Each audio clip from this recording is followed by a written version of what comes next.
O que acaba de ser descoberto dentro do novo programa do Boeing 797 está provocando um impacto enorme na indústria da aviação, e não é exagero dizer que essa revelação tem potencial para mudar tudo. Durante quase uma década, o 797 foi tratado como uma ideia promissora que jamais escapava das pranchetas, um projeto que carregava expectativas, mas sempre era adiado por crises internas e prioridades corporativas que mudavam de direção. Agora, porém, com informações recém-reveladas vindas diretamente das instalações da Boeing no estado de Washington, a empresa parece finalmente ter encontrado a chave que faltava para retomar um programa capaz de reposicioná-la no mercado global.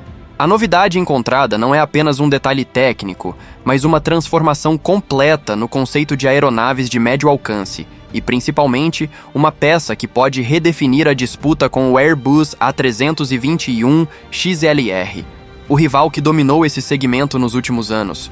Para entender por que essa descoberta é tão importante, é preciso voltar às origens do projeto. A Boeing sempre soube que havia um enorme espaço entre o 737-787, um intervalo onde seus clássicos 7, 57 e 767 operaram por décadas. O problema é que esses modelos envelheceram, suas eficiências já não atendem aos padrões modernos, e as companhias aéreas pediam insistentemente um substituto. Foi então que surgiu a ideia do NMA, o novo avião de médio porte. Ele não seria pequeno demais, como o 737, nem avançado demais, como o 7, mas sim o equilíbrio perfeito entre ambos. Um avião de 220 a 270 assentos, capaz de cruzar oceanos, operar em aeroportos menores, consumir menos, emitir menos e voar rotas longas demais para narrow bodies e curtas demais para wide bodies. A mídia imediatamente batizou o conceito de 797, e as companhias aéreas adoraram o que viram. O NMA parecia destinado a revolucionar o mercado médio, exatamente como o Dreamliner revolucionou os voos de longo alcance, mas enquanto a Boeing discutia, revisava, refazia cálculos e reorganizava equipes internas, a Airbus percebeu a lentidão da concorrente e acelerou o desenvolvimento de uma aeronave que, embora menos inovadora, chegaria muito mais rápido ao mercado.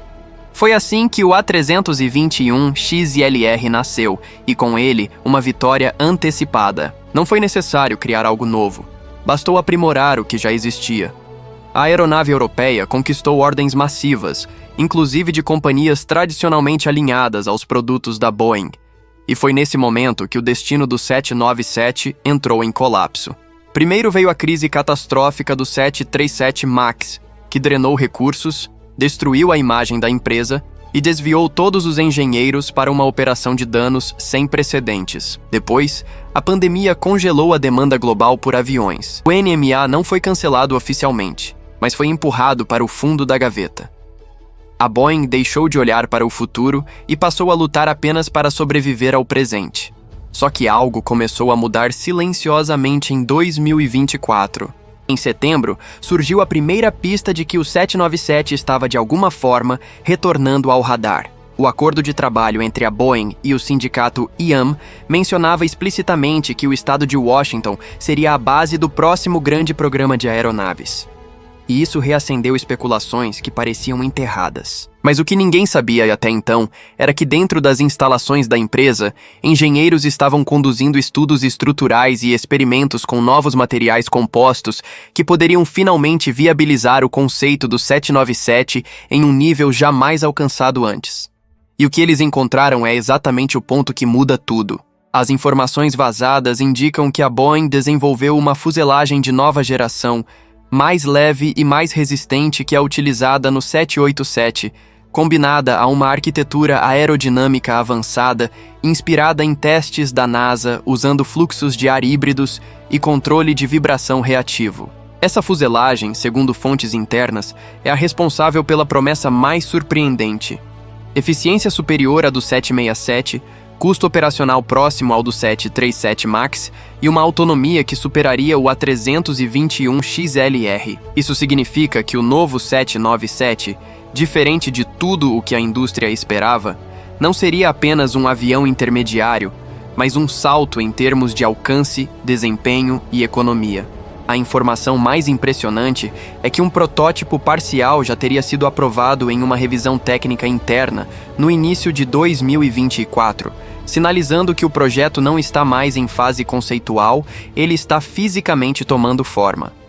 Essa revelação cai exatamente no momento em que o mercado mundial passa por uma transformação profunda.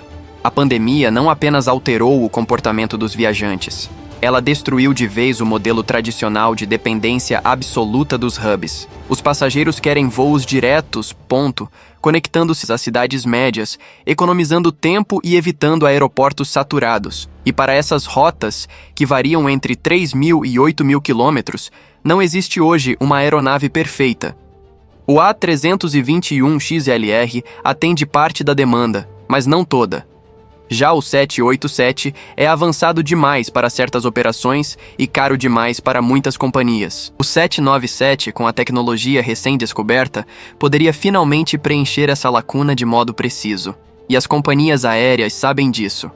Qantas, Delta, United, Copa, Alaska e várias outras manifestaram interesse no conceito desde 2017. Para algumas delas, o 797 representa a aeronave perfeita para renovação de frota, expansão de malha e aumento de lucratividade. A Qantas, por exemplo, vê o modelo como ideal para rotas domésticas congestionadas, onde cada segundo conta e cada quilo de combustível economizado significa milhões ao fim do ano. A Copa, com seu hub estratégico no Panamá, enxerga o C-7 como a aeronave perfeita para conectar as Américas sem excesso de peso ou gasto energético. Já a United precisa urgentemente substituir seus 757 e 767 envelhecidos e reconhece que o A321XLR cobre apenas parte de suas necessidades. Mas o que dá ao 797 uma importância ainda maior é o peso político e industrial envolvido. Se realmente for lançado, ele pode gerar milhares de empregos de alta qualificação, preservar cadeias industriais inteiras e recuperar parte da competitividade perdida nos últimos anos. E isso é algo que os Estados Unidos simplesmente não podem ignorar. Enquanto a Boeing hesita, não só a Airbus amplia sua vantagem, como também surgem concorrentes novos. A Comac chinesa já trabalha no C929, que pode atacar exatamente o mesmo segmento futuramente. Se a Boeing não agir agora, corre o risco de perder não apenas mercado, mas liderança global, algo que pode ser irrecuperável. É por isso que a descoberta feita dentro do programa 797 tem causado tanto impacto. Ela não representa apenas uma inovação técnica. É a primeira evidência concreta, em anos, de que a Boeing pode finalmente voltar a competir de forma agressiva. De que ela pode assumir riscos e entregar algo realmente revolucionário. De que ela pode novamente liderar e não apenas reagir ao que a Airbus faz. O 797 deixa de ser uma promessa e se transforma em uma possibilidade real, palpável e necessária. As companhias já começam a se movimentar.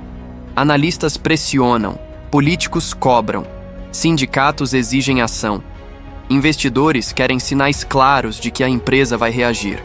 E a Boeing, pela primeira vez em muito tempo, parece estar com algo sólido nas mãos. As peças começam a se alinhar. Há interesse, a demanda, a urgência e agora, a tecnologia. Resta apenas a pergunta final, a que paira sobre toda essa história. Será que a Boeing vai realmente avançar com esse projeto?